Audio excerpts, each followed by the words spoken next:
Amy Hodges. Beth Wright. Carol Weinbold. Catherine Hansen. Doug Bowler. Present. Frederick Tolin. I'm here. Helen Campbell. Jill Roberson. Here. Kathy McCreary.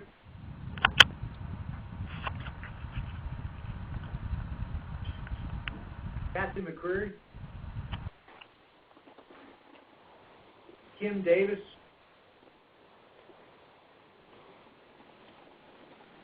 Lori Martin. Here. Marie Mindeman. Marilyn. Here. Mark Painter. Mark Latos. Here. Mark Rieger. Here. Robin Weston. Rose Lahr. Tom Dar. Here. Valerie Clark.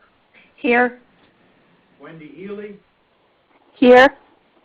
Dee Cole. Elizabeth Provost. I'm here. Michelle Baran. Nancy Stanky. I'm here. Ray Painter. Tammy Banks. Here. Timothy Miller. Okay, I want to ask one more time for a couple that may have joined. Amy Hodges. Beth Wright. I'm here, Barry. I'm sorry. I was at the printer. Okay, thank you. And Kathy McCreary. Okay, that is sufficient for a quorum, so we will kick this thing off. We got a lot of ground to cover today. Barb will not. Barb may join us at some point. She is on vacation though, and out of electronic reach, as I understand it. So we're on our own here today. First off, approving the minutes. Are there any exceptions or amendments to the minutes? I don't believe I have received any. Marilyn, have you received any? No, I haven't. You are? Okay. So, do I hear a motion to accept the minutes? This is Nancy. Also move. Nancy, you got a second? This is Valerie. I'll second. Thank you. All in favor? We don't need to say aye as long as there's no one opposed. Is there anyone opposed to accepting the minutes? Hearing none, we'll move on. This is a reminder of the 2012 meeting schedule. The most important one I want to remind you of is the upcoming in-person meeting that is out of phase with our normal schedule. This next meeting will be July 18th. It's coming up pretty quick.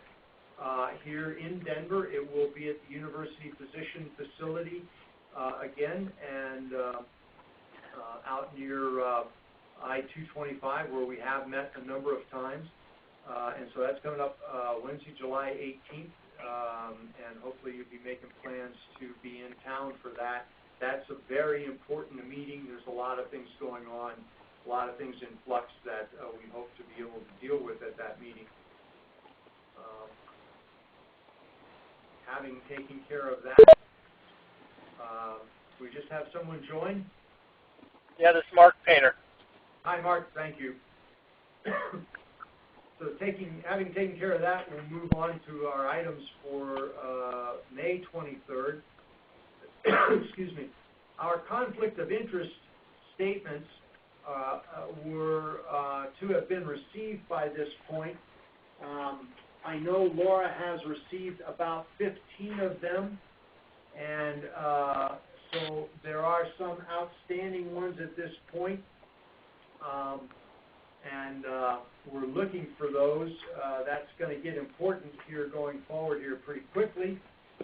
Now, I will report that I had a very interesting conversation with a lawyer from Cigna on behalf of Mark Latos and Elizabeth Provost, and this woman, and Mark, I would love to have this woman's name. I honestly didn't write it down when she first called, and I forgot to get contact for her. She's a very nice lady, very thoughtful, and I really enjoyed my conversation with her, and at the same time took the opportunity to hit Cigna up for a donation.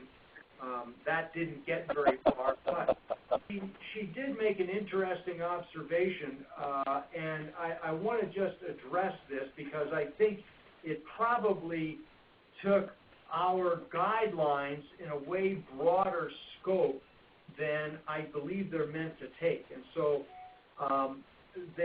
she provided us with a modified conflict of interest statement, which then Mark was and Elizabeth were to have signed and turned in, and I don't know if they have done that or not. But this took exception to the duty of loyalty.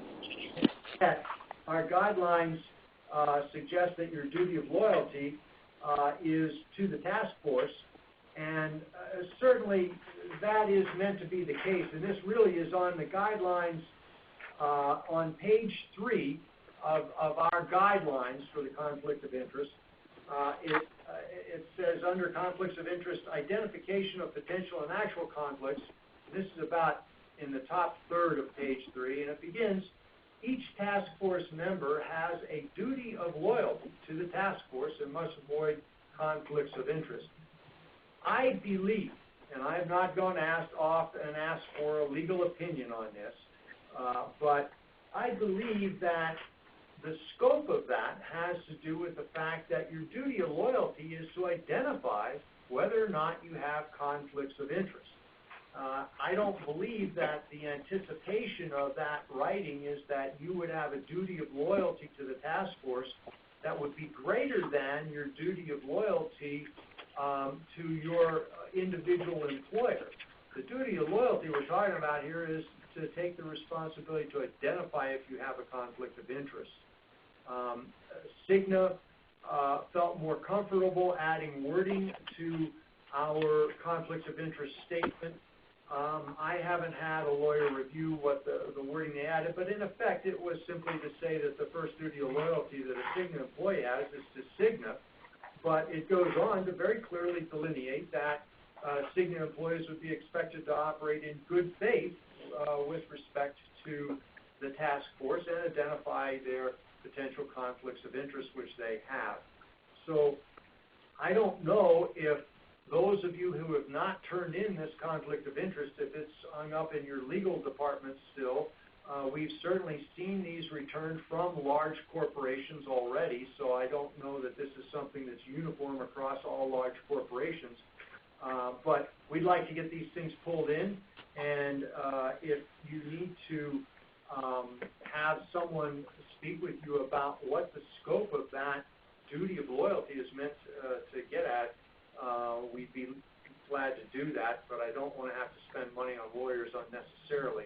We just want you to disclose your conflicts of interest and be clear about them. And I'm hoping that that's enough on this topic, but I want to open the discussion here for anybody else who would like to comment on this briefly, and we'll continue it. Well, Barry, this is Mark Latos. Since you opened it up, and if nobody else has this issue, we don't need to spend any time on it at all. Beth and I signed statements are in the mail, and since Maryland's is the only address that I have, it'll be arriving at CMS the next couple of days. So you will have it on file then. And clearly, we all have a conflict of interest. All of the expertise in this matter lies with people who are going to have an interest in the outcome, and we just didn't want to say that we would turn our back on our employer as we pursue this. That we would continue to make this work for all of us. Mark, this is Beth. Thank you, because that is, I think, Barry, I was going to try to hook up with you or Marilyn to talk about it. As you know, we sat and talked about these at the other meetings, and I understood the intent of it. But then when I started to really think, like, well, do I have a conflict of interest? We all inherently do have a conflict of interest, and I wasn't sure really what to write. I mean, I don't think none is appropriate. We. Of course. Let me just, I'll read a little bit of what Cigna wrote here, if this may help enlighten.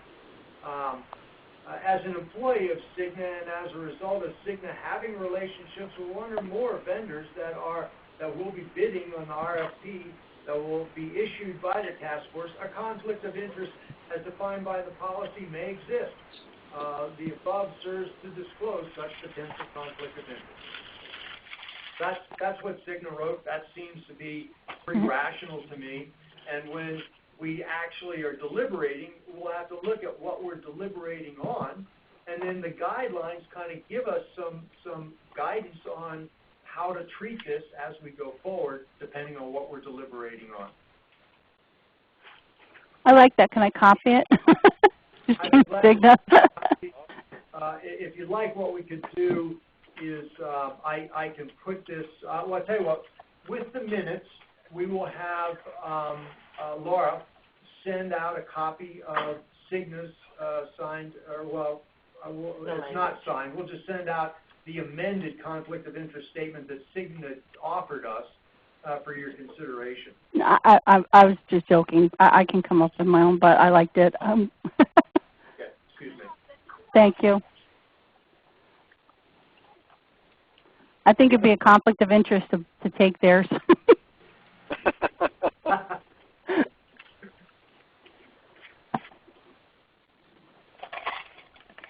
Any other comments on this part of the agenda?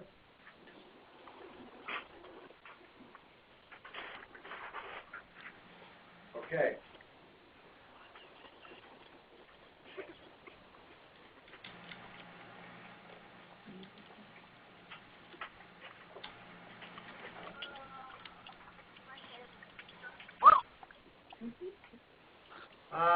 So our next conversation is on this in-scope and out-of-scope discussion. And I think Marilyn's going to take this one. Yeah. So the language that we've put out there is basically taken from the statute, and edits that are out of scope are medical necessity, utilization review, and fraud. Anything that is derived from the CPT coding is in scope, as that's one of our national sources.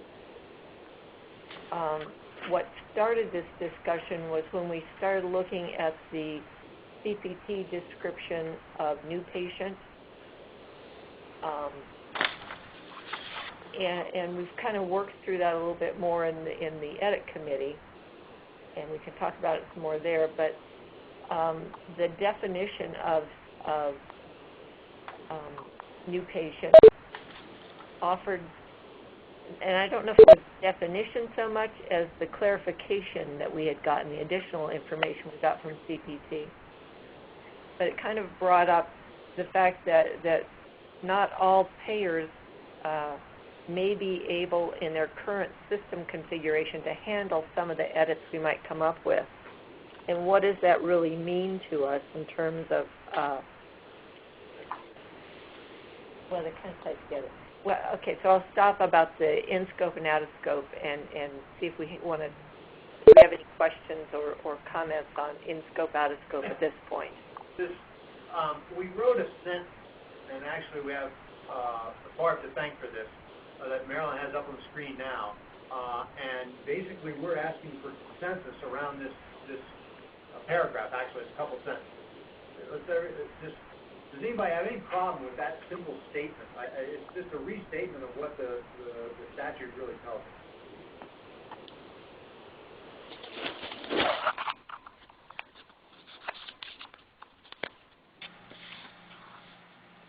So we want to call for consensus on this so we don't have to go back and revisit what's in scope, what's out of scope again. There is a larger conversation we want to have that's the next item in our agenda. Is there anyone that cannot join a consensus on that basic statement around in scope and out of scope? Well, so the last part of that sentence, I don't know is a true statement given one of the things we've talked about being out of scope. Can you explain that a little bit more? Well, if you think about, like we talked about, trying to think of some of the things we've said were out of scope. Hold on, let me. Well, I mean, the statute says what's out of scope. It's that medical necessity, utilization review, and fraud. That's in the first sentence. So are we, okay, so then the other topics that we've talked about being out of scope, we're reversing that and saying they're in scope? Is that what you're saying? I don't recall there being what other topics that we talked about that we said were out of scope, Beth? Well, at the editing committee, we've been talking about things that we feel are out of scope. For example, we talked about a policy, an edit policy that some carriers have, or WellPoint has, regarding how we reimburse, how we edit the laboratory services when they unbundle only a portion of the laboratory. And so we said at that point at the meeting that was one of the kinds of edits that we said the group felt were out of scope.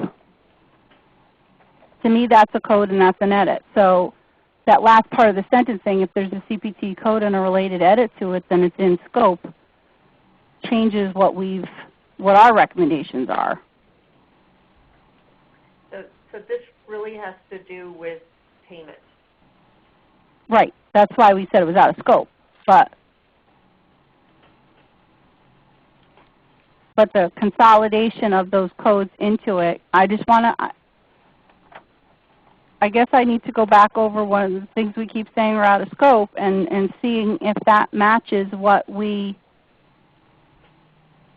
have been saying. That's all I want to make sure. Do we need that second sentence, or do we want to just stop after the first sentence? And this is Kim. I think the second sentence is confusing, and it should stop after the first sentence.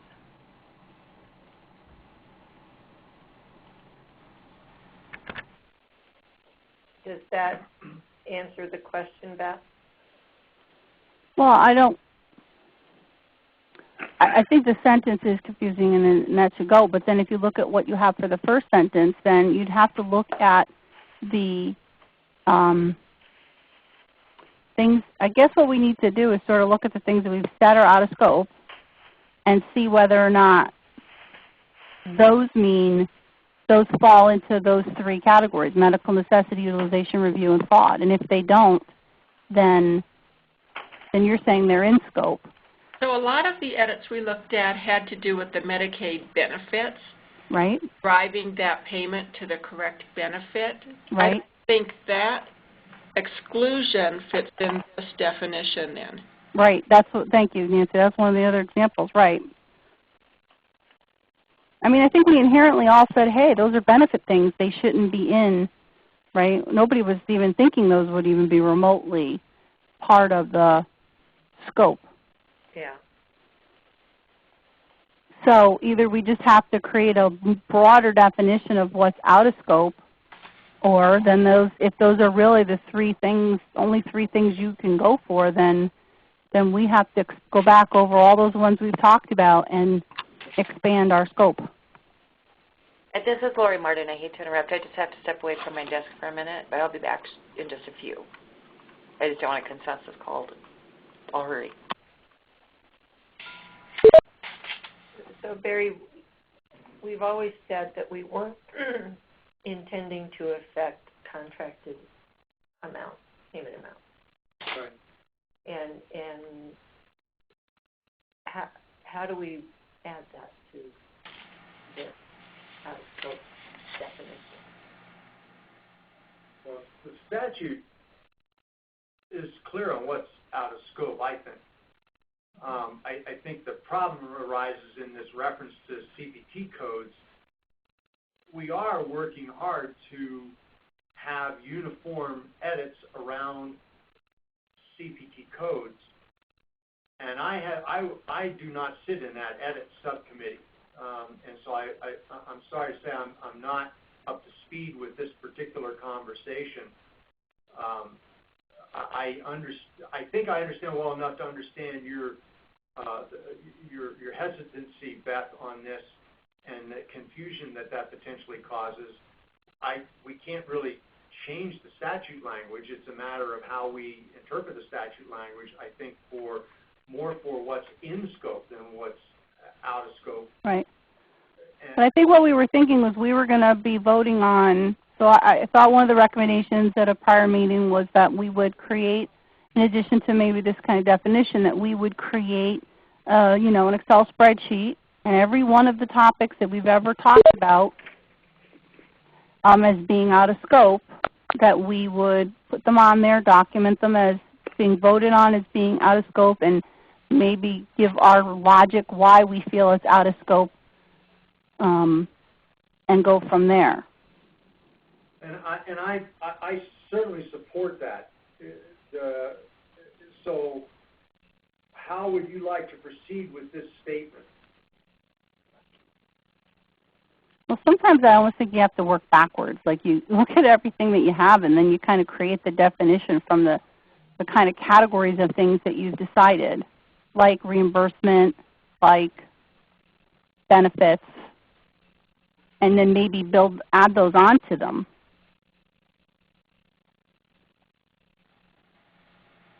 So let me ask a dumb question here.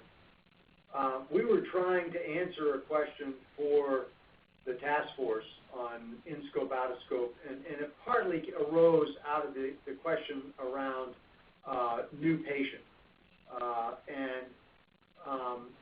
So the statute's clear on what's out of scope. Do we need to have a consensus on this statement right now, or do we need to have an item that's an action item that says that going forward we need this spreadsheet that the task force does need to agree on what is out of scope, because the bottom line is we don't want to create non-uniformity where you can have a circumstance where claims are rejected by one payer and accepted by another on the same code basis. So we need to have some understanding about that. But do we need to have this statement right now? We did this for the task force. We thought it was a question in the mind of the task force. It sounds as though we don't need this. Is that, am I reading this wrong? Barry, this is Mark Rieger. I would concur.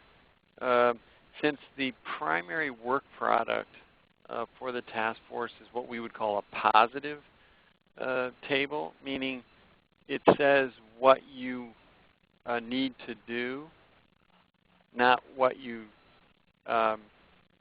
don't do, so to speak. And so by default, anything that isn't in the instruction set that comes out of this task force is out of scope, regardless of what category might be by default out of scope. So in other words, trying to decide what's out of scope when you don't have yet the final list of what's in scope seems to be a little bit of a futile exercise. And particularly given, I was a little confused with Beth's,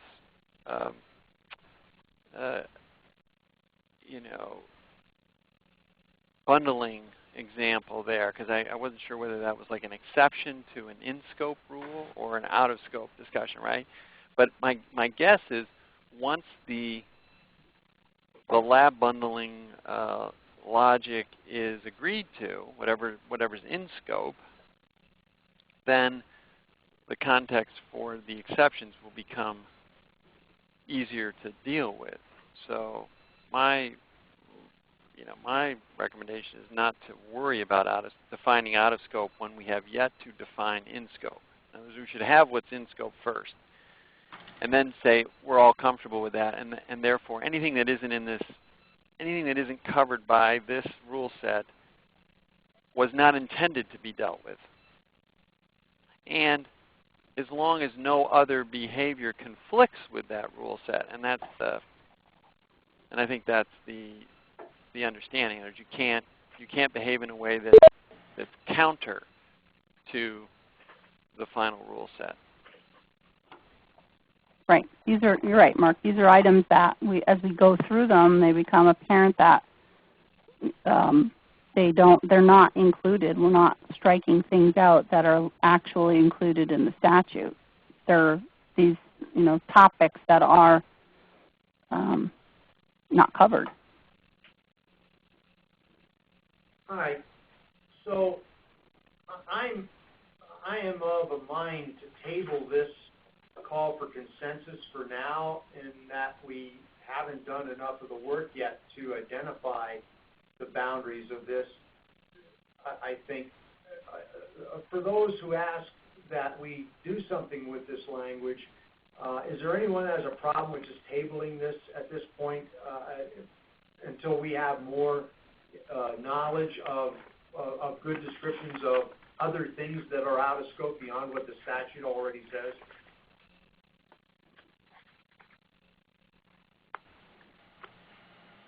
AMA or Kim, anybody on the provider side? No, I'm fine. All right, so let the record show that we decided to table this until a time where we have more information to inform us about other things that may be out of scope than just what the statute prescribed. Okay, our next consensus item, both Marilyn and I are going to comment on this. This did arise, and this is covered with the document that should be on the right side of your screen.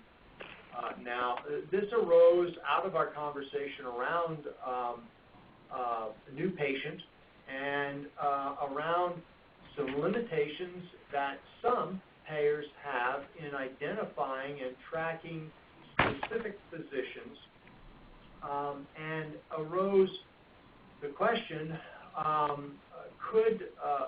would a payer be allowed to not use an edit that's in the standard common edit set that we develop?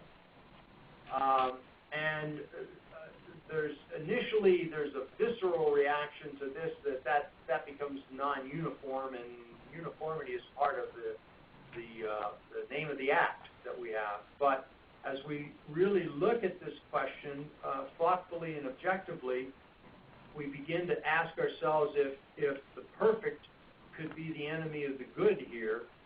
And so we begin to ask ourselves, well, what are the pros and cons? And I'll go first on this. I'll be honest with you, my biggest concern with this was, one, letter of the law, uniformity. I like uniformity, and I need a really good reason to not be uniform. But secondly, if we were to allow a payer to just not use this edit, which implies that they would go ahead and pay for a new patient visit if they couldn't prove that it wasn't a new patient, in doing that, are we potentially opening the door to a pitfall that we can't foresee right now? And the pitfall I'll describe is one where, for some reason, if a payer doesn't use an edit, can that cause a claim to be rejected? My mission in life on this project originally was to reduce the number of claims that are rejected just because of non-uniformity in the way we look at codes. And so I talked to some people, some of you, about this, and asked that question specifically. And the consensus I got from people I talked with was, nobody else could think of any instance where if a payer were to simply not use an edit, that it would cause a claim to be rejected. Now, that made me feel a little better, but one of the things that did come out of conversation was that any time a payer does something differently than their peer payers, it may cause a question to arise in the provider's mind. That is to say, gee, why did I get paid for this? And that potentially can cause as much administrative burden as the rejection would cause. And what we were really trying to do with this Uniformity Act was reduce administrative burden. And so I'd like Mark Rieger to talk about that for just a minute. We're starting to run behind schedule here. We have a lot to cover today, but this is an important one. And I think Mark may be able to describe the concern here a little better than I would, and then I'd like to hear some provider thoughts on this. So Mark, could you pick that up if I didn't damage it too badly and carry it forward? Sure, thanks, Barry. When I saw this conversation here, it occurred to me that any time that, let's say, we agree to an exception that doesn't disadvantage the provider. So, for instance, if there's a technical limitation on the part of the system that's adjudicating the claim, and it's unable to enforce a rule that's already been approved, then the question becomes administratively, for the benefit of administrative simplification, how should that be managed? And I think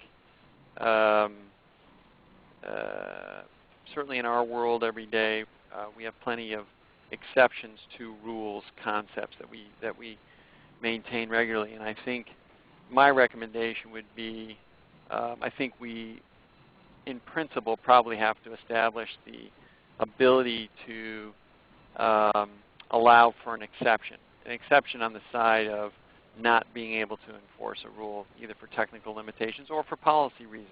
Regardless of whatever the rationale is, if it doesn't disadvantage the provider, then an exception is allowed.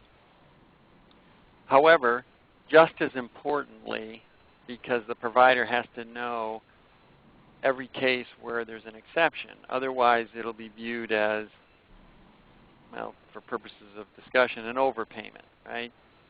And that doesn't save anybody any work.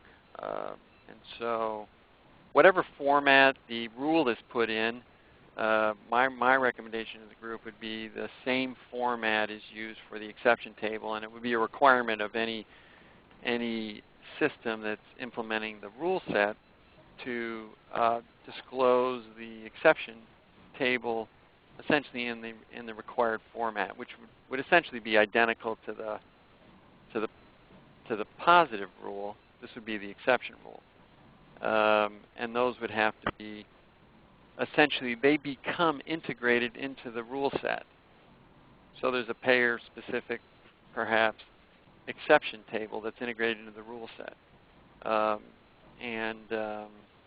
That way anybody that's subject to multiple payers, perhaps one or more have an exception to a particular rule, they're fully informed of that, and they know in a particular case that allowing that service or allowing it at a different result than is the rule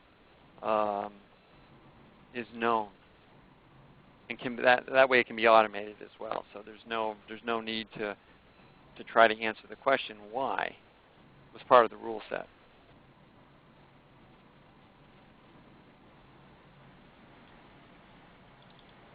Okay, so providers, payers, first off, everybody.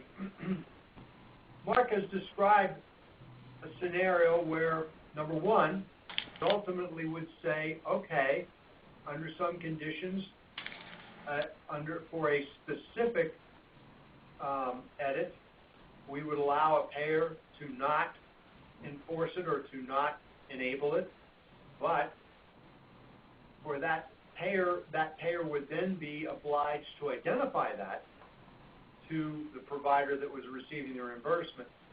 So first off, providers, how do you feel about making an exception to the rule on using edits? And payers, does that help you enough to still have to inform the providers that you have paid this even though you didn't have to? Well, Barry, it's Beth. I think another piece of this is a lot of this, especially this particular type of edit, may be something that your fraud area would still be looking at if you weren't adhering to it up front. So I guess what you communicate, I'm kind of concerned about the comment about having it communicating it to providers. The minute you communicate to providers that you're not doing something, so the less scrupulous, the ones that like to take advantage of the system will do that. Like you're just giving them a calling card to commit fraud. So, but if we had to do it, we'd have to do it. But on the back end, that doesn't mean it's going to always stay paid. It could still be caught in that fraud review later.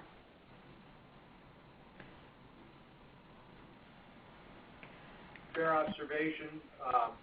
You guys just don't trust each other enough, but we won't try to solve that right now. Providers, how can you offer some comment on our observations on this sort of rule? Well, this is Tammy, and I don't want to reflect your comment, Barry. But physician practices, this is a CPT guideline for the accurate reporting of services. And the challenge isn't necessarily if a payer has this edit in place. The challenge is when it is applied inappropriately, then you're going to need to have to revisit each of these to make sure it's applied appropriately or not appropriately. And just having consistent edits within the payers reduces the chance that you need to actually review for an incorrect application of the rule. This is Kim. I don't want to jump the track here. I kind of don't know where to start. I think that I'll try to come back to Mark's comments, but I think that one of the concerns raised about the new versus established patient edit was the capability of the payers to actually track when a patient followed a provider to a new practice. So I think that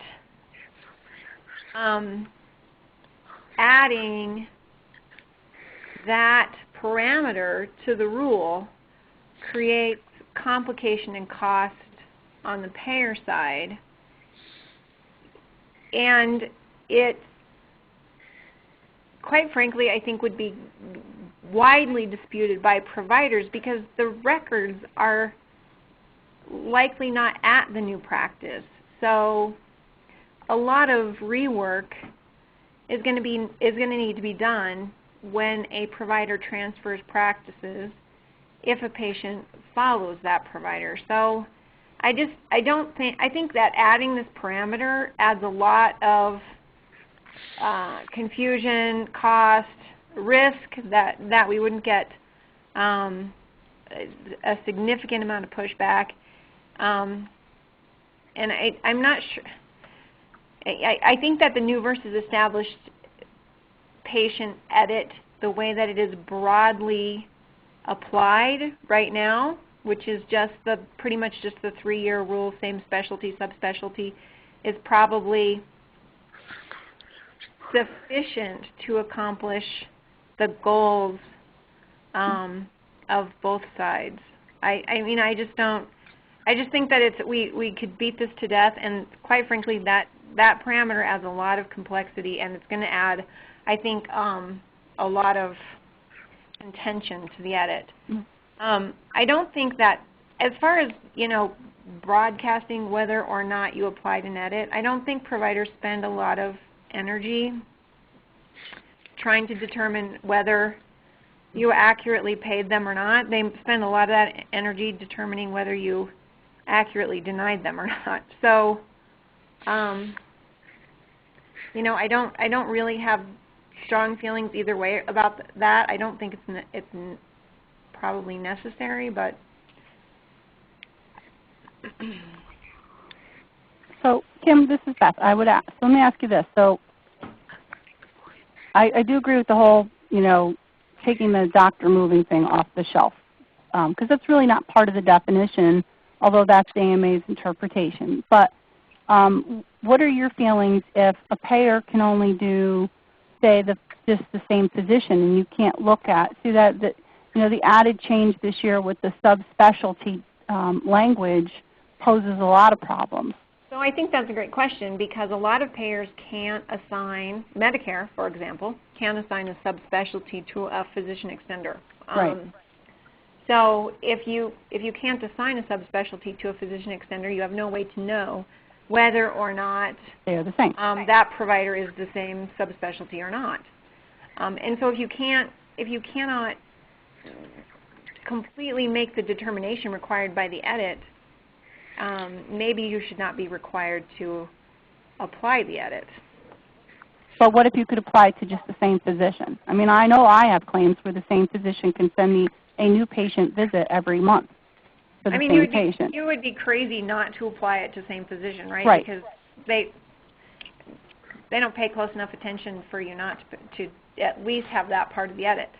And I'm not even opposed to the subspecialty part of the edit, except for that, quite frankly, again, some payers cannot apply a subspecialty to a non-physician practitioners. That's what I was trying to think. Like, so even in this conversation about, you know, requiring an edit, there could be different levels that a payer may be able to take an edit. Right. Which that gets to Mark's conversation about having this ability to allow exceptions. And, you know, as when we were talking about the edit committee, is that's the overall concern, Barry, is that if we say, no, this is it, and every payer has to do it, what is that impact to the payers? That may not even be doing any part of this edit and might be doing it on the back end on a fraud review or something. Yeah, just to expand the conversation a little, you know, Beth, you know, in my comments, I wasn't contemplating a temporal issue. So, for instance, and I don't know that we've ever discussed it, so let's say we agree on the rule for new patient edit. Well, when does the rule have to be applied? And that's something that you're bringing up that's you know, interesting. Let's say you don't apply the rule when you process the claim the first time. It goes into some post-processing queue, and 90 days after the provider's been paid, and to use Kim's words, they don't care. They're not going to necessarily do anything about a claim that they've been paid on. So 90 days after you've paid the claim, they get a letter from you or some sort of course, you know, notification that, oh, well, we finally got around to applying the new patient edit, and that's within the rule set of the statute, and we just don't do it at the time that we adjudicate the claim the first time. We do it later. You know, it's a technical and you know, process question that overlays the rule set. When do the rules actually have to be applied? At the time of, you know, auto adjudication, or in the first 30 days, or you know, can you apply the rule anytime? Up to a year later? Well, usually every state has a law regarding your recovery periods and when you can go back after things. So there's a lot. Yeah, and I think and to your point, I don't know what it is in Colorado off the top of my head. Kim probably knows, but we haven't contemplated this whole question before, and I think the way you're positioning is, it's not that we can't apply the rule, it's just that we can't apply it when we adjudicate the claim the first time. We have to do it later. And you know, my question would be, does that accomplish the goal of lessening administrative burden? Because I'm looking at a paid claim, appealing it, or appealing a recoupment or whatever months later. Yeah, and so Kim, I guess one question I have for you is it better to know that is it better to know up front that the payer doesn't apply the rule on the submission of the claim, or on the first DOB, let's say? Is it better to know up front that they don't apply the rule on the first DOB and you should expect a recovery possibly at some point in the future? Or is it better to just not know that because you're not going to pay any attention to it anyway, and you're just going to wait to see if they catch it later? Doesn't matter to me. This is Marie Because I'm applying all the work is the same for me. This is Marie from CPT, and I wanted to make two clarifications. One is that the document that we're looking at is not a part of the CPT guidelines. It was provided in response to a member of the committee's request for further information and interpretation of the information that's laid out in the guidelines. So again, it's not a part of the CPT guidelines. To respond to a conversation a couple of minutes ago with recognition that the new and established patient definition may lack some missing information on other physician extenders or qualified healthcare providers. CPT 2013, which we are currently in the process of cleaning up, now addresses many CPT services that may have been previously thought to have been solely in the domain of the physician provider, and this will be clarified for the 2013 code set.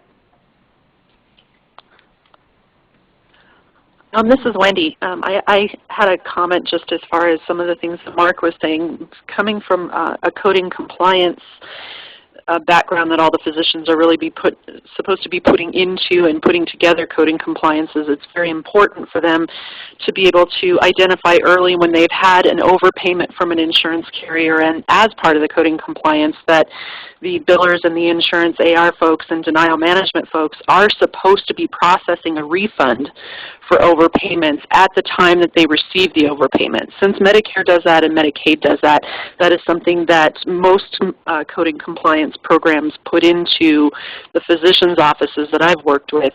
And so for me, I think it would be important to know in the beginning, I would rather refund the additional money to Rocky Mountain Health Plans knowing that I'm following my own coding compliance guidelines that I've set up for my group. This is Tammy. We would echo Wendy's concern.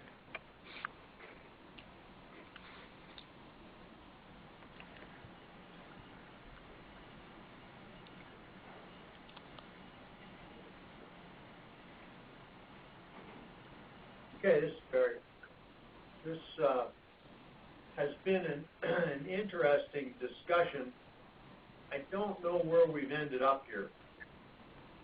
We set off to specifically try to address new patient, but also in a broader context, try to address the question of, does a payer have to enable every single edit that the code set offers, or the edit set offers?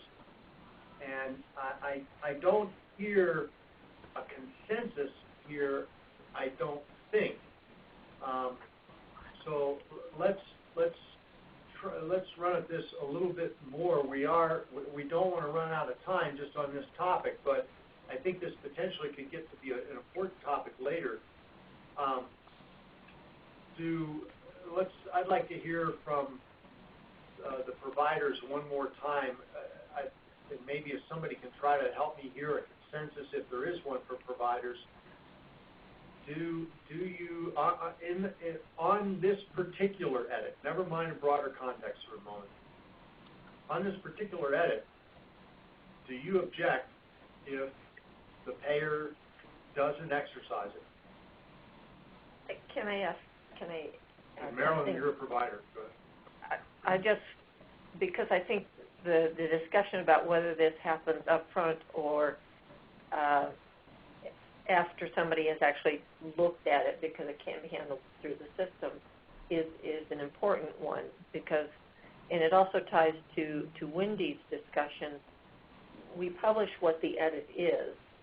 If a payer can't administer every piece of it up front, but chooses to handle part of it after, at the back end, does that meet our requirements?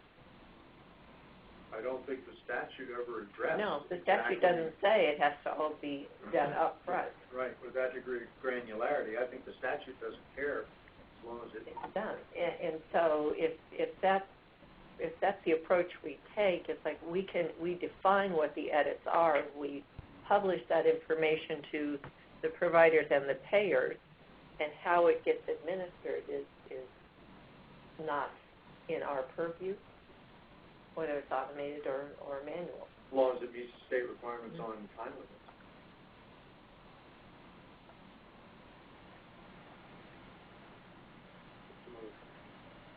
Any comments on that?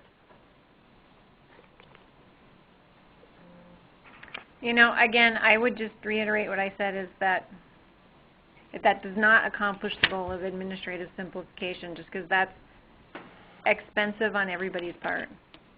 I guess I understand if that's what a payer has to do because of technology, or maybe we make a rule that is broadly applied now and doesn't require a lot of expense on the payer side, and then those payers that don't have such a rule or have the technology to administer such a rule are required to get that technology or implement such a rule, because again, that's expensive on a provider side.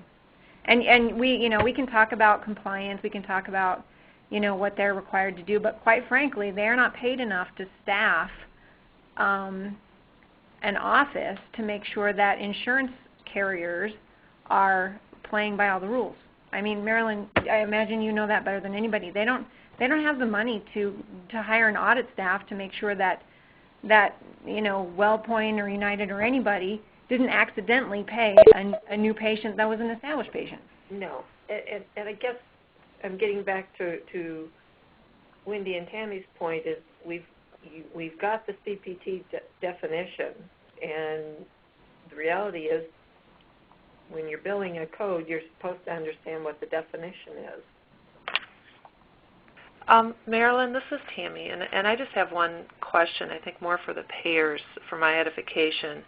But it appears the issue is that some payer systems do not have the physician subspecialty in their provider files.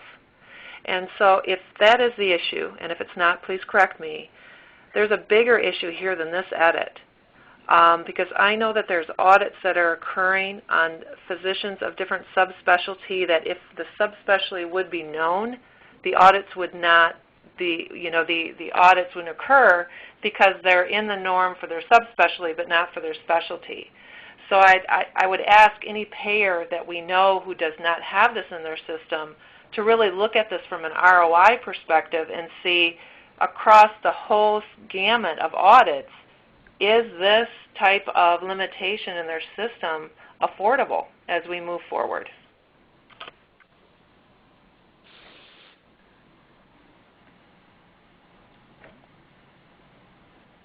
So Tammy, it's Beth. The subspecialty piece is definitely an issue for WellPoint. And to Kim's point, if you can't assign a subspecialty to a physician extender, if they even have them, I don't know. So for us, we've been really focused on the individual provider and not the special. Well, we were looking at specialty until the language changed, because we can't get down to that subspecialty level. Some of our systems might only store one specialty level for a provider or for a physician. You may not have multiple levels available in claims processing to do that. But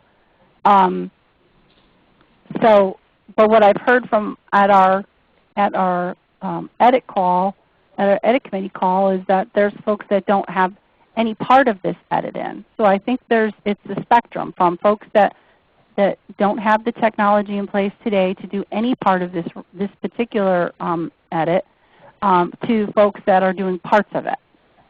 And I'm not sure that I heard that anybody's doing the whole thing. Is United on the call or another payer? Because as we get going, and the movement here with Admin Simp is the quality profiling and reporting, and then we're also going to get into value-based contracting down the road, and the subspecialty is going to be extremely important. So I'm wondering if this edit issue is not a bigger issue. The subspecialty issue is not a bigger issue than just this edit. Well, this is Lori Martin with Rocky Mountain Health Fund. I don't believe our system captures subspecialties, but I definitely can check. Fred Tallinn, I'm with you, man. I can assure you that we cannot capture subspecialty in our systems.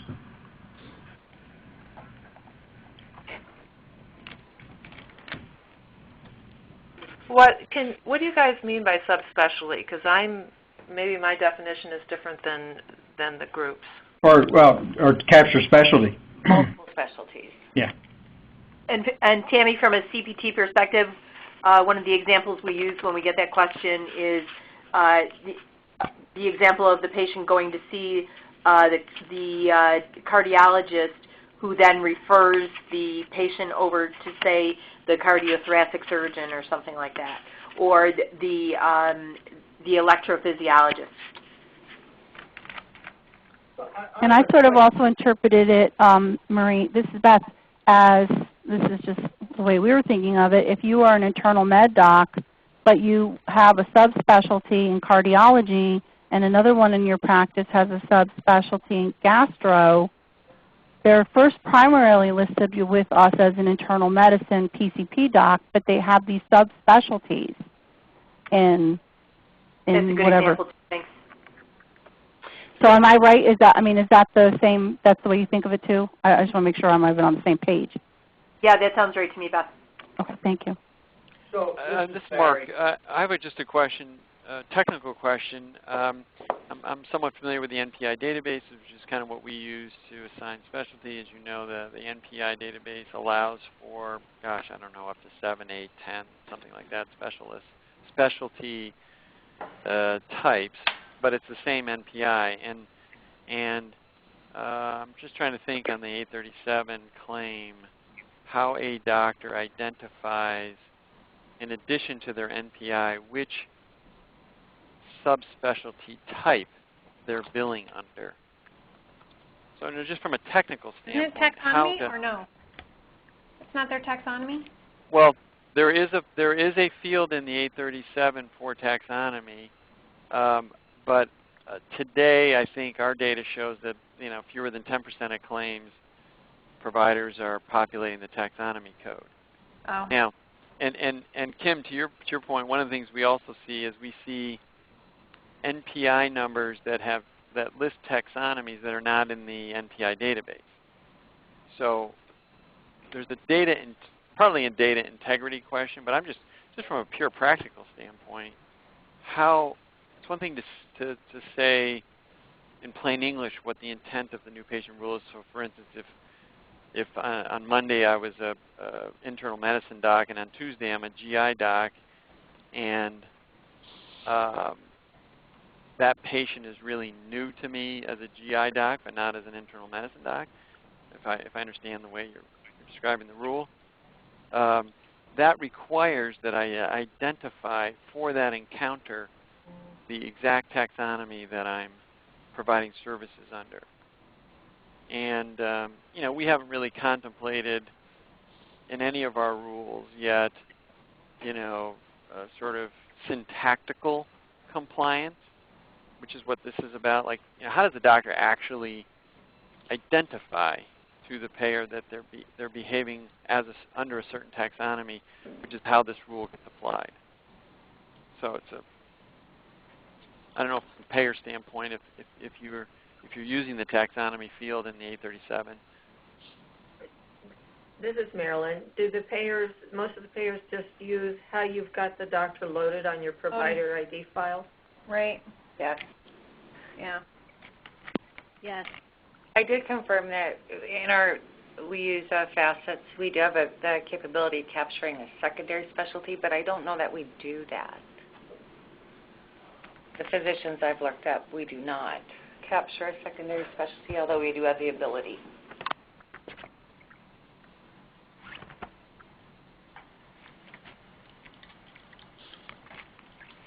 So this is Barry. I've heard some about this issue before of MPI numbers as opposed to practice tax ID numbers, and the lack of granularity in MPI numbers. And I do have to wonder, frankly, if that particular issue is a much broader topic than the scope of what we're prepared to deal with, going all the way to, provider credentialing, which is a major national topic, and the use of MPI numbers rather than IRS numbers for all payer claims databases causes some real limitations in this attempt to drive toward value metrics for providers, because you can't really identify the extenders, which may have a big influence on some of that. So I'm not sure where we go with this right now. I think that this opened the door to a much larger conversation, and some of that is beyond the scope of what we're prepared to deal with at all in our task force, that dealing with how you identify providers. I again want to circle back to, should we allow a payer to not use an edit, or do we have to not include an edit that causes this kind of a problem? I mean, that's something we haven't really talked about in this conversation, and we're approaching a time limit on this part of the conversation, but are there going to be some areas that maybe we can't include in this set because of this very problem, which is not of our making? Are there any thoughts on that? Barry, this is Wendy. I do have, just to make that a little more simple, is that if we keep all the coding edits correct and true to how we should be billing and how they are supposed to be billed out and how they are supposed to be reimbursed, then on the backside it leaves that open to the provider carrier on things that are more lenient towards the physician's, say, this particular edit that has to do with new patients in particular, because as a coder and the person who is looking for appeals management from the beginning of the process, which is part of this standardization, at least I know where I'm supposed to go, and I also know what I'm also going to be refunding on the back end, or should expect to be refunded within the 1 year that Colorado has, or the other, whatever the statutes for each state are. On our end, as far as another plan that isn't able to keep up with something as far as subspecialty and specialty, that's not going to affect me on a clean claims end or a transparency end. It gives me all my rules up front. So on this particular example, I don't think we should be using a payer doesn't have to follow.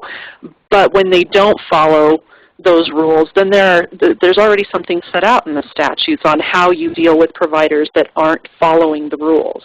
I think that's already set forth in the statute, so I think we're kind of beaten up over this particular issue, which is something that's lenient towards the providers.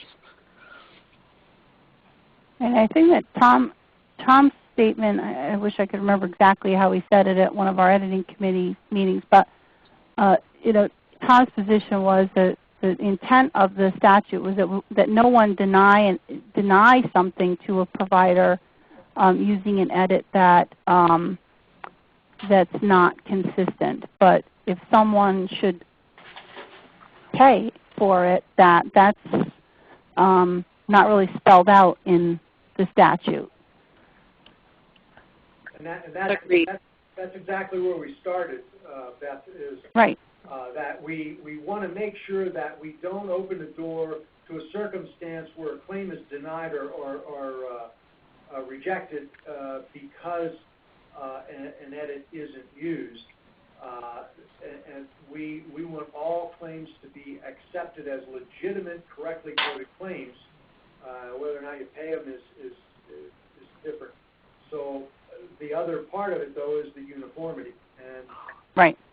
I do think, though, that to your question, so I think you posed out two pieces, right? You said one, and to Kim's statement, payers need to go get this logic. And so then I would take that to a next step and say, well, how long are you going to give a payer to do that? That's not something within the scope of the statute about parameters for adherence to this.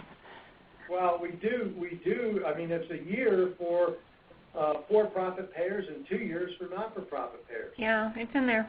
Well, yes, for adherence to the base set, but we haven't talked about the base set. Was really about talking about applying everything that people had today. I would argue that it would be hard for any payer to get through an RFP process if you didn't have the technology today to try to procure technology, and let alone fund it and resource it in a year. And we haven't even rolled it out to all the payers, right? This is only the payers sitting on today, and there's other payers in the state of Colorado that might not have the financial capabilities to do that as quickly as and then what is the penalties then associated with that? Okay, so it was Helen from United Health Group that actually brought this up to begin with, and unfortunately she's not on the call today. I don't know what the status of the other payers in Colorado would be towards implementing something here. And is it really technology, Beth, or is it the way you credential your providers? Well, you're talking about the subspecialty piece. That's one. I'm just talking about the basic elements of, even if you forgot the second half of the statement from the AMA. If you just said, I'm not going to pay the same physician for a new patient visit within the 3 years, that is technology that you need to be able to pull historical claims for a 3-year period and constantly check each new patient visit to see if that physician had billed one in the past 3 years. You may not have the ability to store 3 years' worth of historical claims in order to check that. You may not have the system capabilities to build that logic. Forget the subspecialty piece altogether. Okay. I hear what you're saying. So maybe we can't finish this conversation today.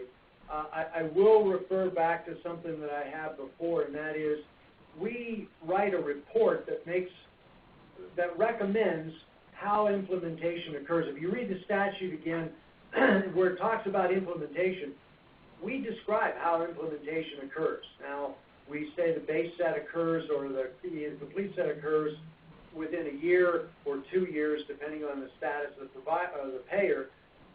But I think within the scope of our recommendations on how this occurs, there may be the opportunity for us to offer some sort of cushion in there or where fundamental technology has to change to do this.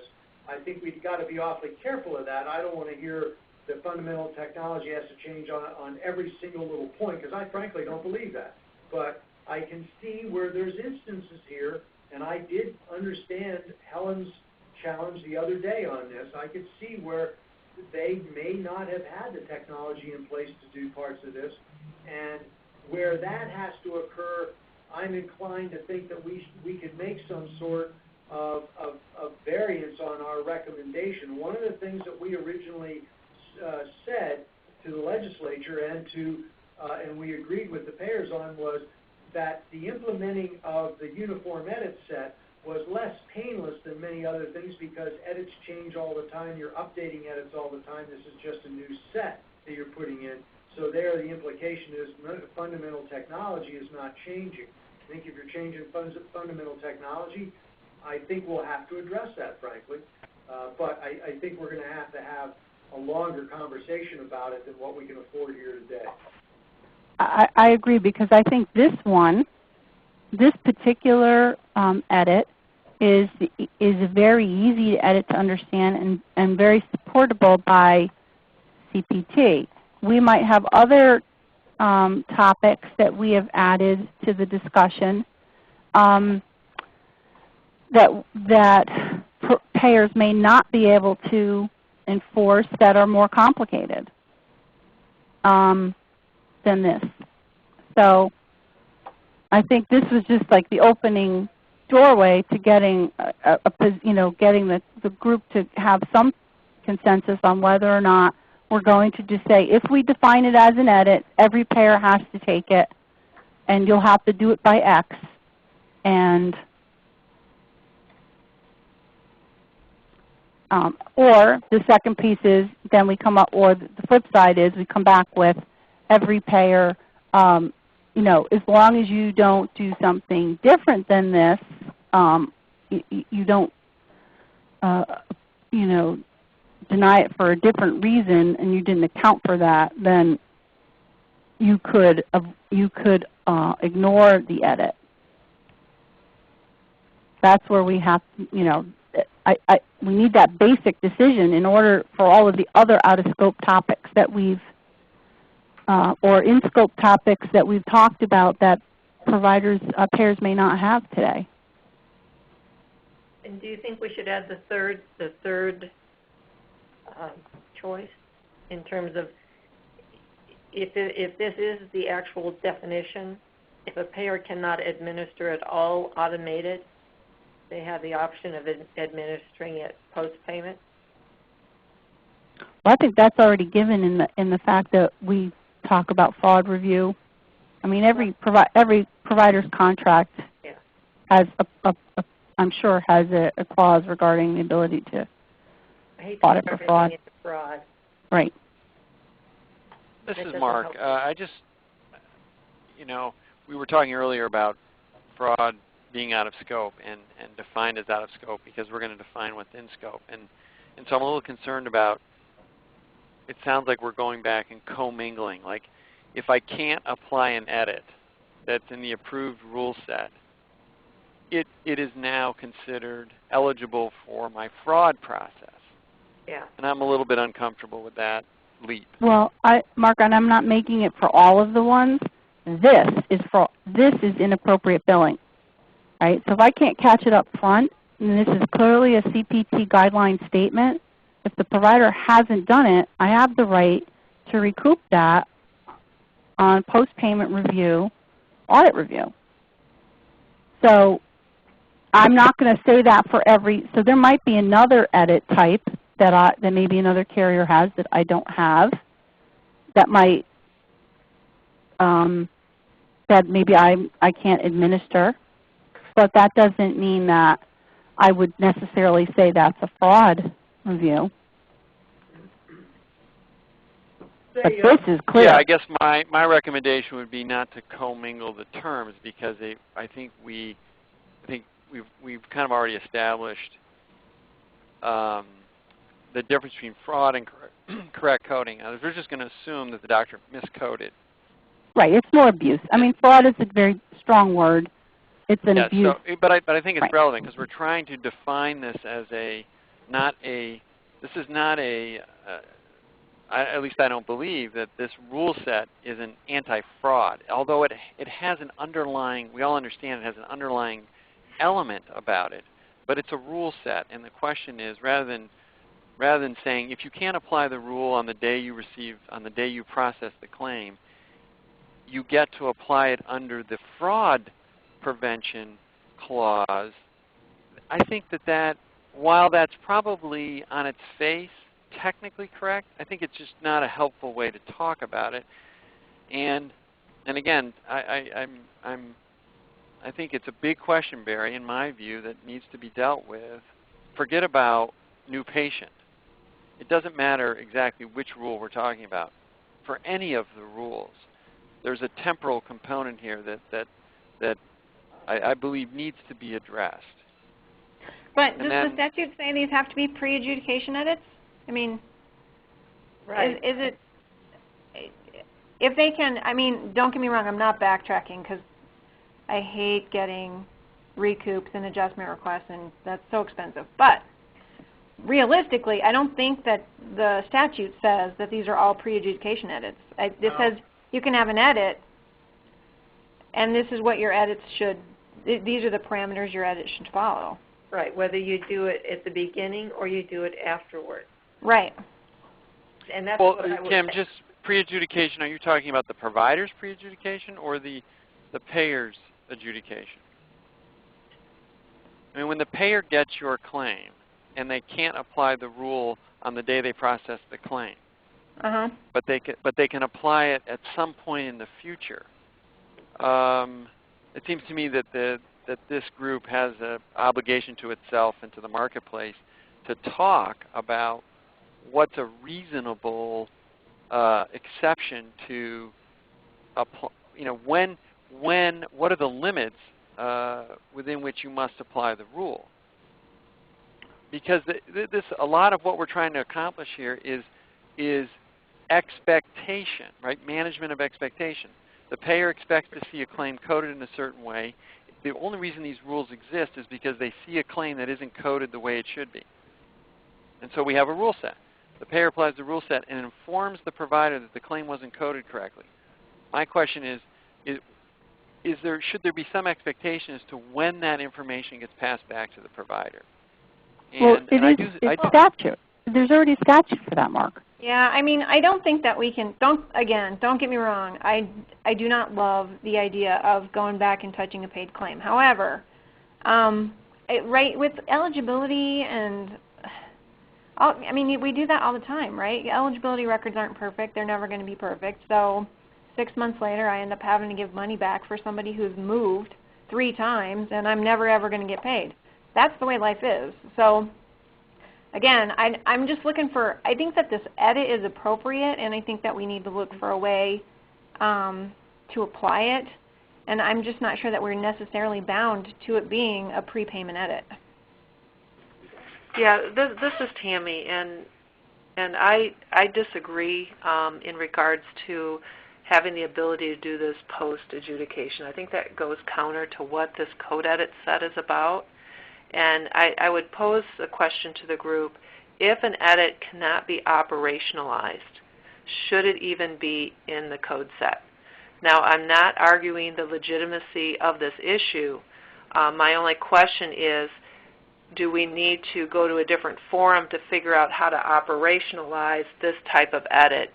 But for the purpose of our job in having that code edit set, we need to make sure these edits are operationalized.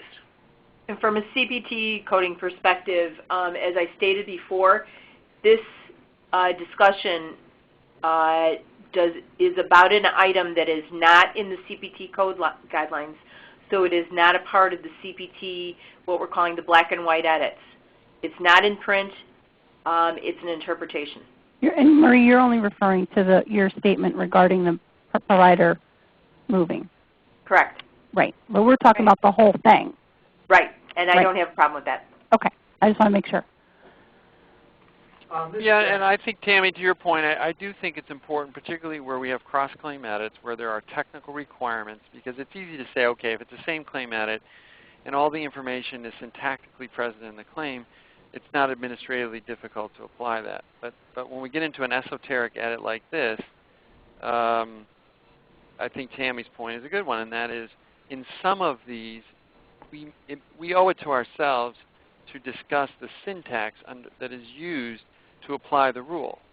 And that means not a unique provider ID that's different in every payer system. It means the taxonomy code that the provider puts in the claim is used to make the determination.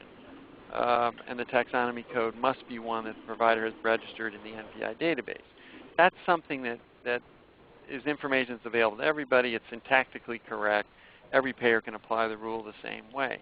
Now, I'm not proposing a solution to that particular rule from a technical standpoint, but I'm just raising the point that when we have rules that are technically demanding, it is, I think we owe it again. I think we owe it to ourselves to describe the syntax under which that rule is programmed. So we don't have, we don't allow everyone to program it differently. We use payer A uses the specialty that they've registered the provider under, and payer B uses the first position taxonomy code in the NPI database. That's not helpful in the long run. And this is not complicated to do, so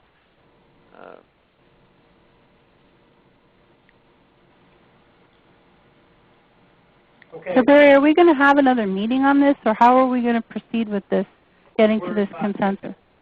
Thanks, Beth. Yeah, at this point, I see we're not going to be able to come to consensus on this. I also see some subtopics here that I think have to be addressed. One of them is operationalization, and is there, and Kim, I'd be interested in what you think on this, but do the providers mind if in some cases it's a year later before this can be operationalized? What do we do in the interim if that's going to be the case? Do we if it's problematic to operationalize the thing, do we leave it out of this set? I think that's a real option to be talked about. And because some of these things I think are problematic to do that with, or if we're going to demand that it be there, then in what period of time does it have to be operationalized? Does it have to be done in that first year, or do we have where we have exceptions like this? Do we allow a specific longer period of time? If so, how long? I really think there needs to be more discussion around this now that I've heard more, and we can't afford to do it today. I will do some more homework on this. I'll contact some of you individually and see if we can't put together a conversation for the 18th of July around this. And I would also like to get Helen back in on this, as she pointed out some of the original shortcomings that her company had with operationalizing this. Right. And Barry, another piece to consider, and I'm not sure that anybody wants to reveal any of that kind of information, but we have not, we've certainly stayed away from the conversation about the impact to cost of care. And I think when we start talking about saying, okay, you can't have this edit anymore because other payers can't do this, if that becomes the decision, I do think then, we do have to have some dialogue about the impact to the cost of care for a specific state. Yeah, I mean, Barry, I will just, this is Kim. I just want to make this parting comment. We at UPI can house 3 years of data. We have an edit that goes through and says, are you really a new patient? Have you seen a physician of this specialty or subspecialty in the past 3 years? I mean, we are a relatively large provider organization, but not as large as any given payer in this group. So I would offer that if we can do it, most payers can probably do it within a year, whatever window of time that the group agrees that they should do it. Some of the deep, we may want to abandon some of the deeper complexities of the edit, but the base edit is not difficult or expensive, I don't think, to implement. And so I know we'll talk about it later, but I have to disagree with that. But I do too. This is Lori. Specifically coming from a nonprofit, our size is not to UPIs in any way, shape, or form. Our dollars. This is Mark. And the other thing I think we have to consider on this, and Beth, I think, from an edit committee standpoint, we can probably handle this where we can develop the edits and then worry about their whatever, that easier word to say, operationalizing these, and whether or not that capability is there down the road. But as we go through this, if we don't address these edits, the flip side of the coin is, all right, now it's not an edit. Now can the payers have it or not? Now you're really gutting what we're trying to do. And then the other thing you got to consider is, you do have a Rocky Mountain HMO and some of the payers that are not as large or not as capable as some of the larger payers. If we restrict this too much, you may be killing some of the competition and overall raising the rates for the patient. So we need to keep that in mind as well. This is Marilyn. I agree from the edit committee point of view. I think we need to look at defining things, and then once we've defined them as a group or a separate group, look at how they get implemented. Otherwise, we won't get through.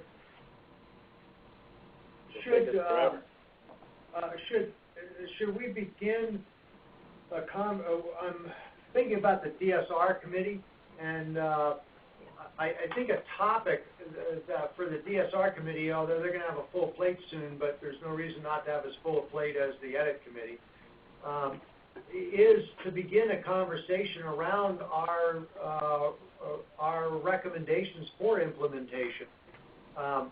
It occurs to me that this 3-year business may be something that it could be scaled during implementation.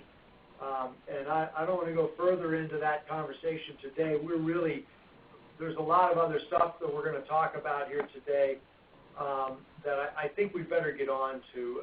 Are there any last comment? We're going to choose to carry this topic. We're not going to ask for consensus today.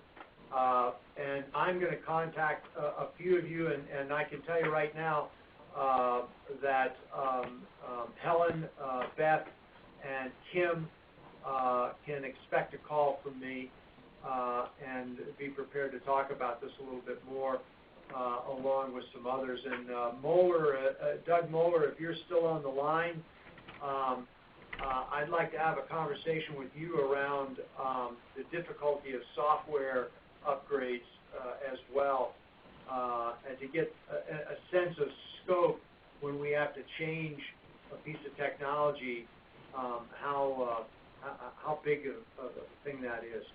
Okay, I'm happy to do that. I appreciate it. So I'm going to end this conversation here unless somebody has what we call a burning desire for a last comment. Hearing none, we're going to move on to the committee reports that were supposed to start an hour ago, and so we're going to abbreviate this section, and I'm probably going to take an unfair proportion of it because we did do a lot of hard work. We're going to talk now about the information we collected from our request for information and how it has informed us for developing a request for proposal longer term, and also some of our general thinking longer term for our data sustaining repository, and in the near term, the database that we need to work with for the edit committee.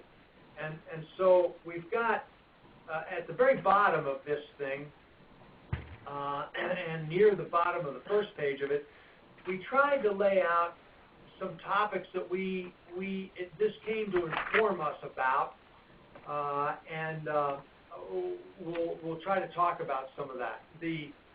So we want to go, Marilyn, to the next page back the other way. There we go. Yeah, these 2 pages are what we're into now. So first off, let me say that of the dozen or so RFIs we sent out, we had responses from 4 companies.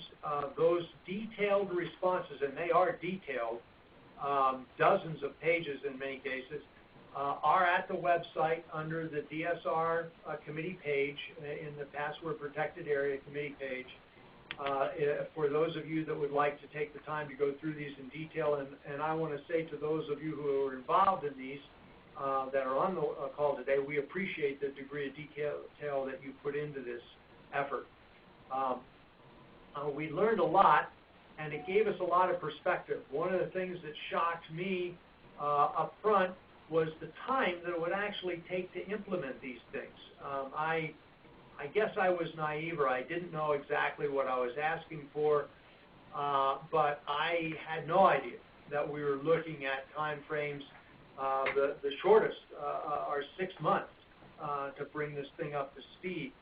And so when we look at this in the context of how do we write an RFP, one of the things that immediately becomes apparent to us is we're going to have to be demanding out front on the time to implementation if we're to have any chance of complying with the statute, even considering the third year of the statute.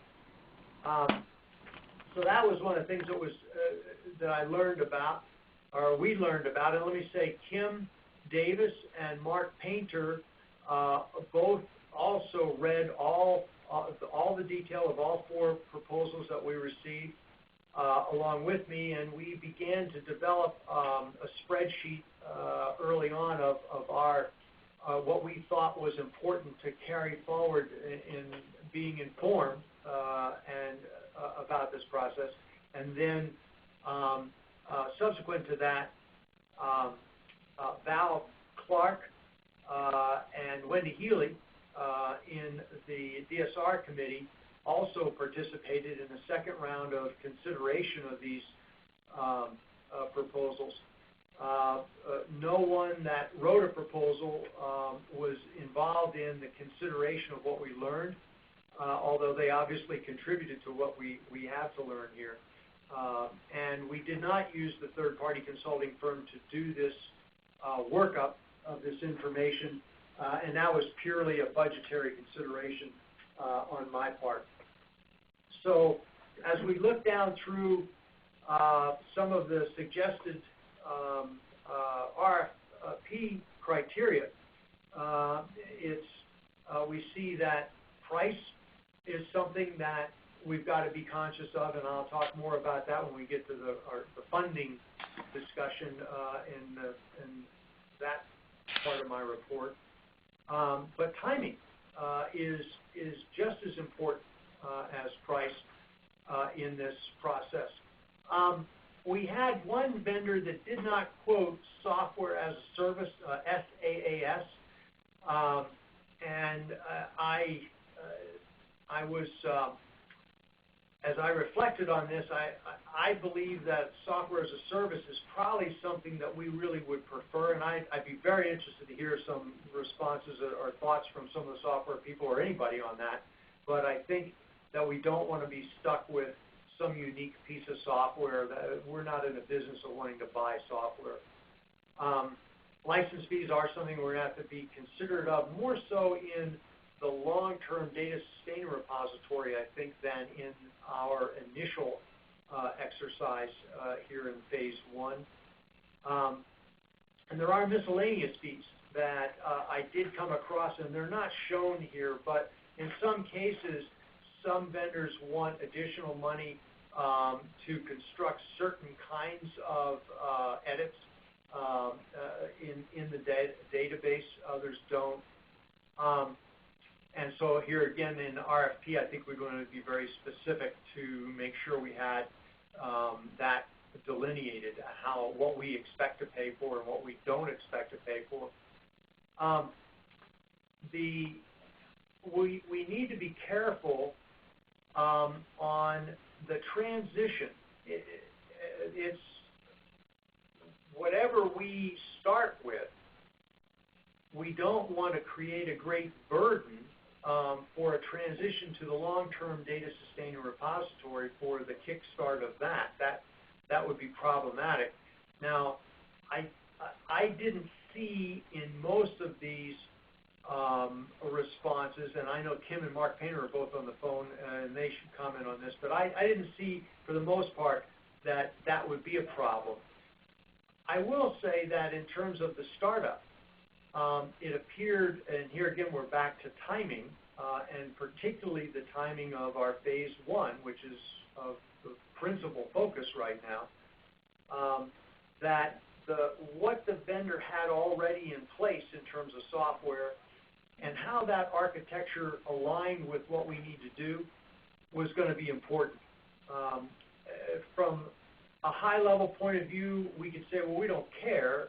We'll just give them an amount of time that they have to accomplish that, and that's fine if we can do that, but it's probably unrealistic to start with a vendor that has none of this in place and have them create it all fresh and expect it to work the way we want it to in the shortest amount of time.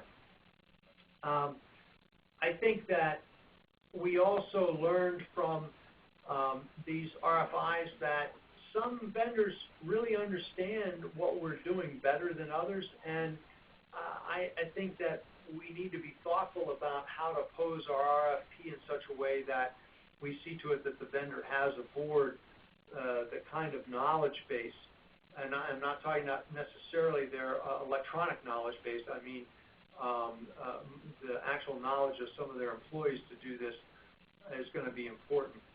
And then there's some other lesser criteria in here. So I thought we learned a great deal. I know I learned a great deal. I better understood what this thing really needs to look like coming away from this. And let me stop there, since we are so short on time, and let Kim or Mark or anyone else that was involved in the review process to throw in their comments and thoughts on what we learned.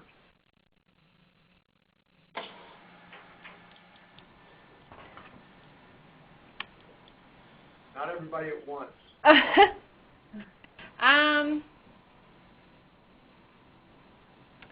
Yeah, I don't know. I just reiterate that I learned a lot about what it should look like, and the recommendations for the starting point I thought were reassuring, that there was there's already a platform from which we can jump rather than kind of inventing our own wheel. So. Yeah, I'd agree as well that that we were talking about modifications to existing sets or tools from most of the vendors. We did get some options as to different ways that these could be approached, which was helpful, and I think it did at least give us some clarification that will allow us to write a reasonable RFP.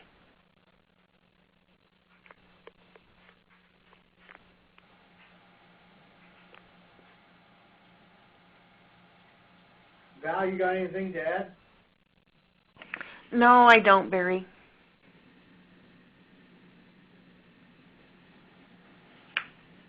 Well, let's just open this for a moment.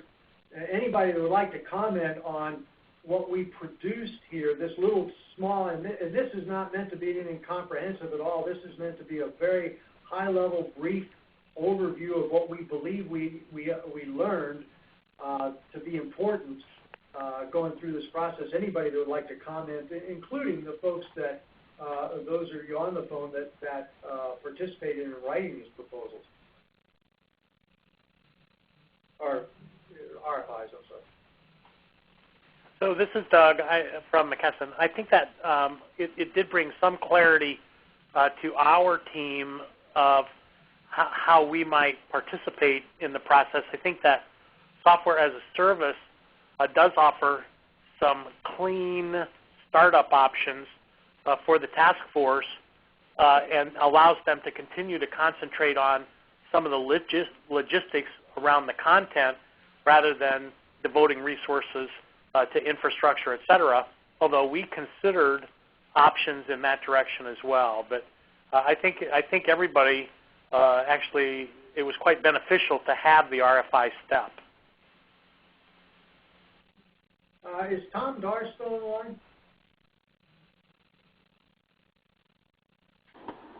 Yep. Just had to get my mute button turned off. Yeah. Tom, I was a little surprised that Optum did not respond to this. Did you look at this at all, or where are you guys with this?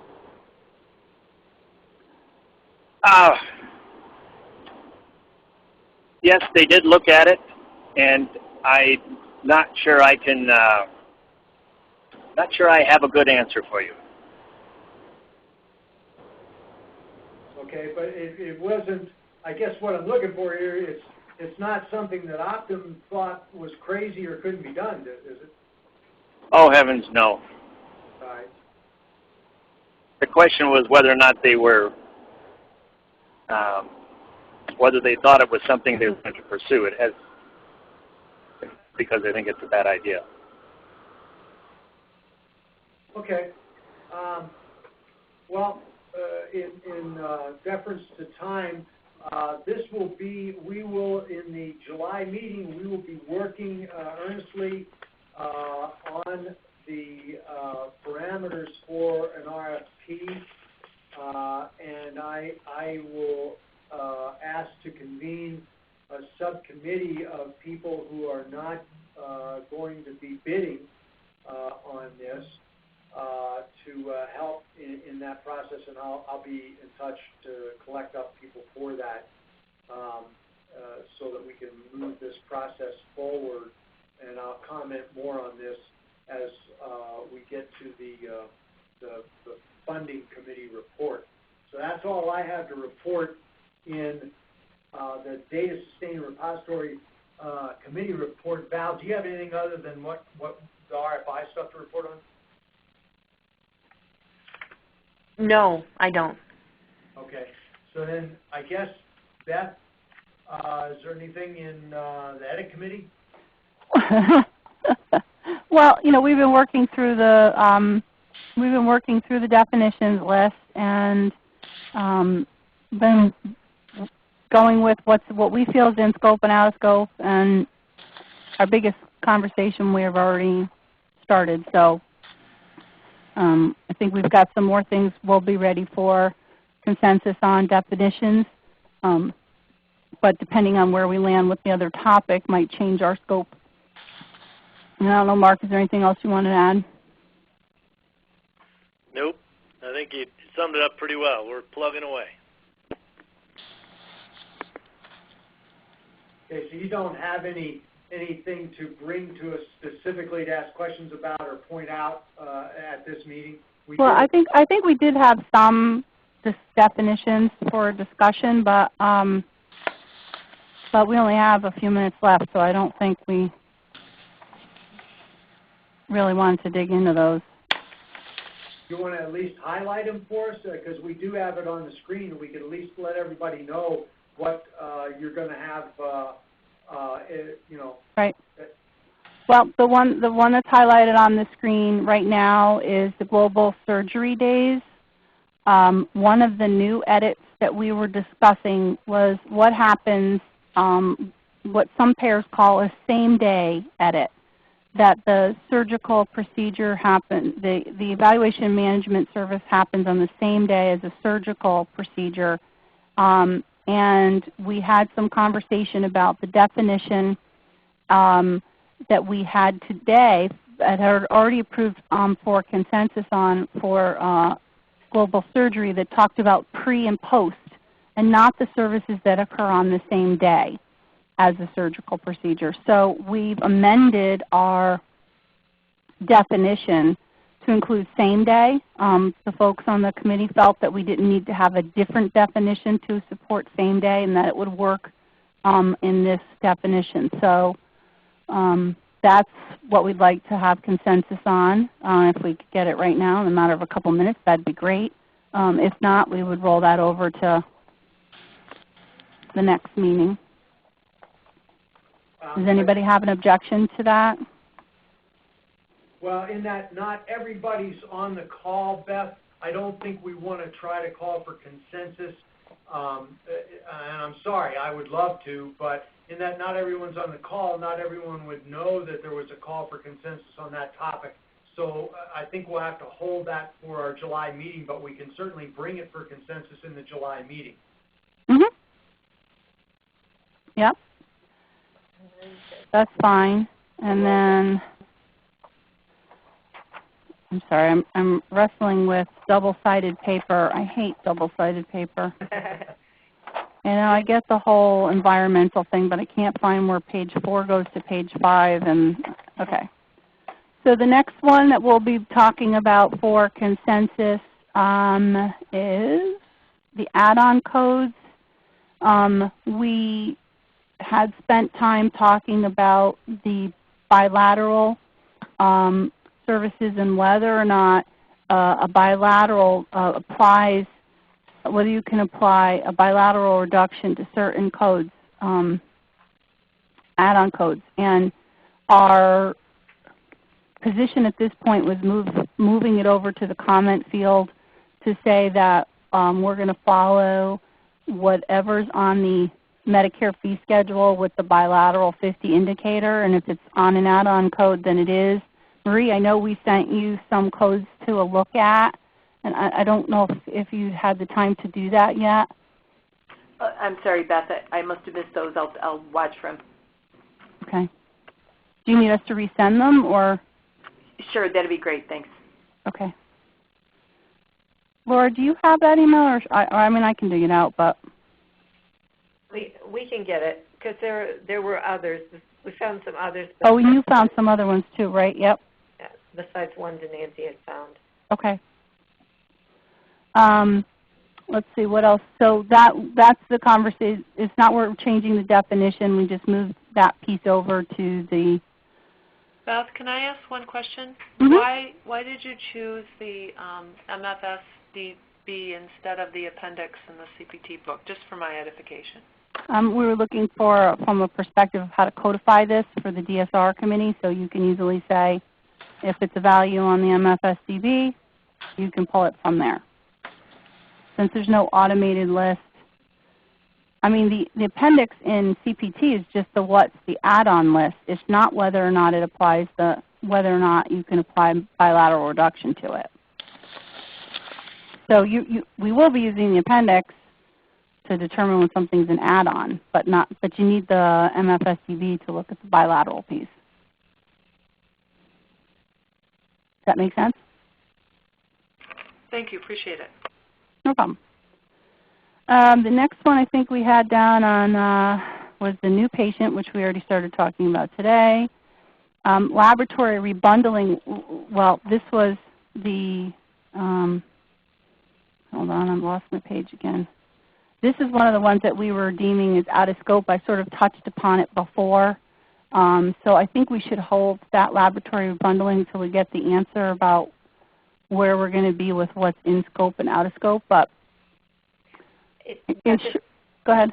It's one that is both in scope and out of scope. The in scope is as it is in the CPT description, but what's out of scope is how the payers kind of handle some of the reimbursement when it's broken apart.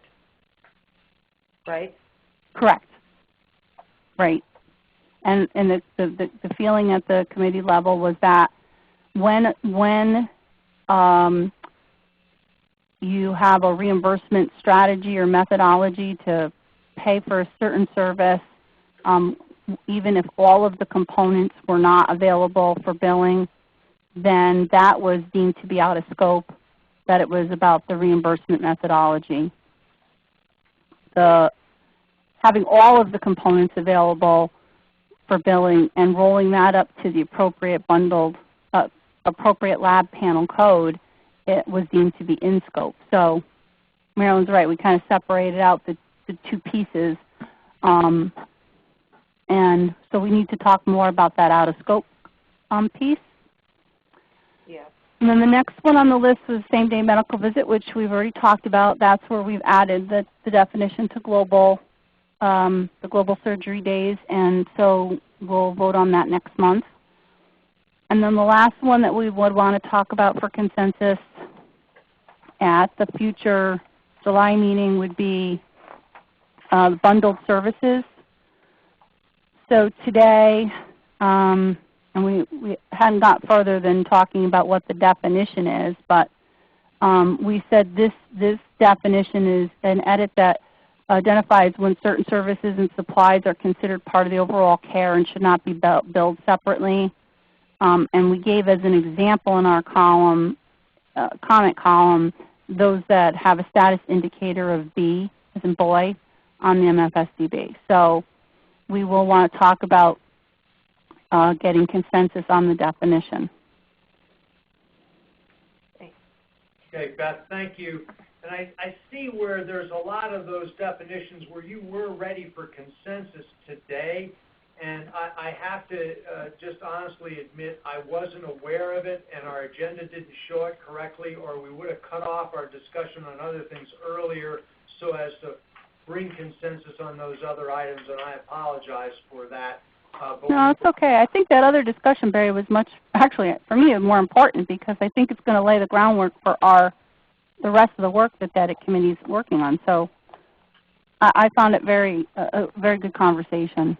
Good, fair enough. It was an important conversation. We'll have to finish up as well. Okay. And the next item is around payment rules, and it's really just to, we had asked Tammy and Helen to try and put some information together on different payment rules, what different states are doing around payment rules. And I just kind of gleaned some of this from that report. And it's really meant to start people thinking about payment rules. I think this is going to be another large area of work for us, and one where we may need to do what we had to do with the edits in terms of setting out the principles and how we're going to attack payment rules. Tammy, have you got anything to say about the payment rule piece at this point? You were incredibly awesome. And we did put something with the book. Yeah, and the white paper that Tammy gave us is on the website, on the member side. Where is that? I think it's under the Specialty Society page. Okay. So if anybody wanted to take a look at the full report, it's there. But I think it gets back to the discussion of we need to think about, do we need another committee to start working on this in parallel with the edit committee? Okay. Thank you. Under project management, very briefly here, we sent out an updated member list. We want to make sure that gets any corrections that you want back to Laura as soon as possible. And then, excuse me, we have tried to be discreet with our member contact information. I'm afraid this went out to a larger distribution than I meant it to, but I believe actually, because it is a state statute task force, that this is analogous to the NCVHS committee, which is appointed by Congress. And if you look at their website, they have the contact information for all of their members posted at the public side of their website. And I would like to know whether or not there's anyone that would object to this, or put differently, could you give us information that you wouldn't mind being posted at the public side of our website? We really should be visible to the public, and I would like to hear comment on whether or not that's a problem to anybody. We don't have your home addresses there or anything like that, but we do have telephone contact information and email contact information. This is Tammy and Catherine. Everything you have up there is public knowledge already, so we wouldn't be adverse to it. Barry, this is Doug. I would ask the question backwards, that to just have anybody that objects let you know. Yeah, Barry, I would, one of the numbers list, this is my cell phone number I would like removed, so I will.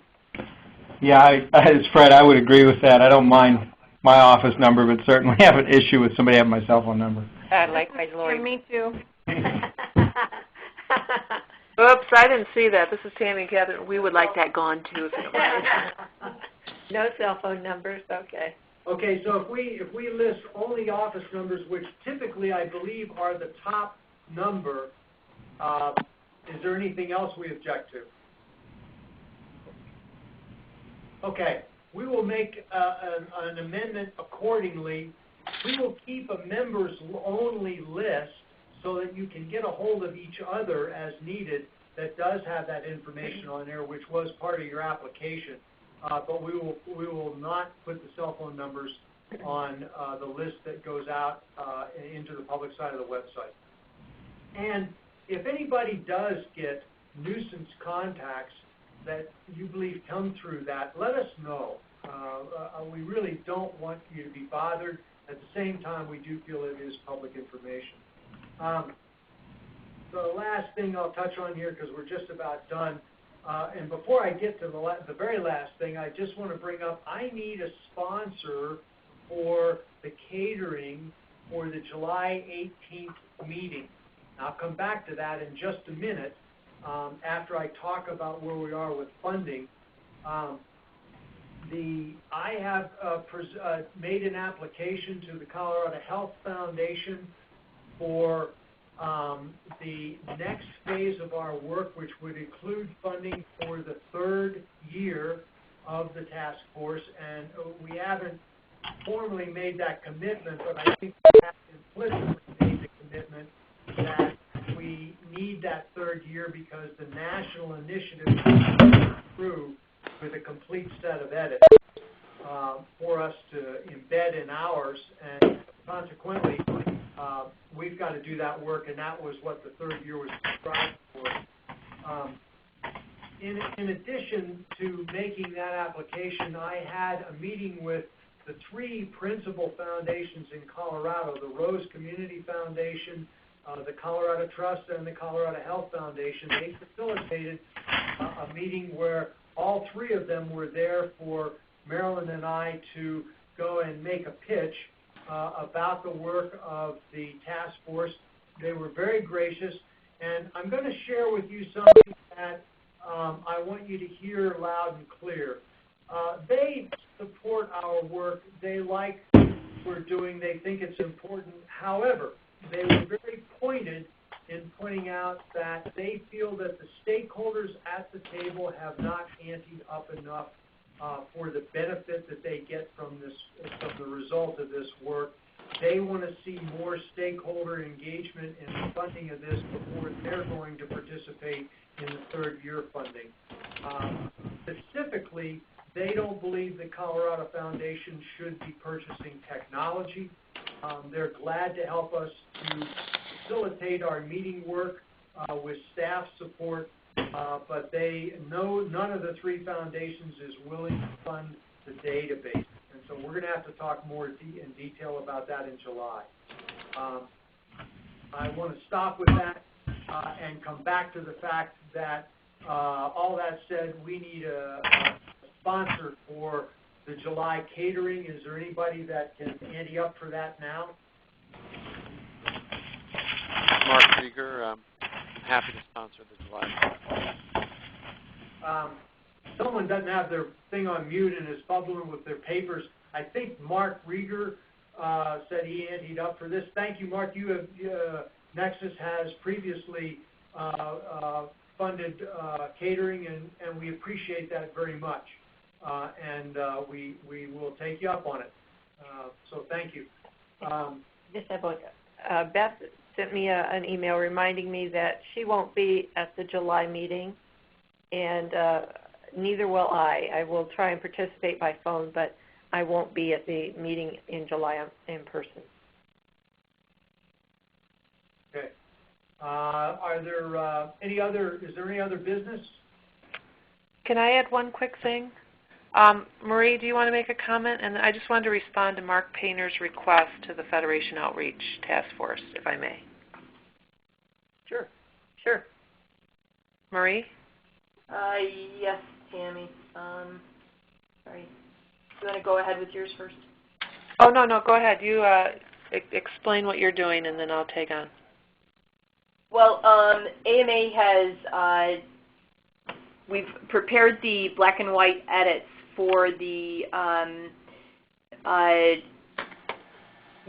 use of individuals for the Clean Claims Task Force. We are working through the licensing issues and the availability issues we will be encouraging specialty societies who don't see edits included in the code set to take advantage of the CPT process to submit applications so that those edits or instructions will be also included in the CPT edits. Great. That is huge. And I just wanted Marie to go first because Mark Painter had asked Federation Outreach to get another request out to the Federation about submitting code edits to the task force. So we're hopeful to get a letter out to the Federation explaining the good work that Marie and her staff have done and give them the option to contribute to those edits, as well as heads up to the Colorado effort, and a thank you obviously to ACS, the American College of Surgeons, and the American College of Radiology for their participation, and encourage others to participate as well. That's all. Thank you. Sorry to hold you late. No, thank you. That's wonderful. Yep, thank you. We have any public comment? Hearing none, we are adjourned. Thank you. Thank you all. Thank you. Thank you. Please stand by.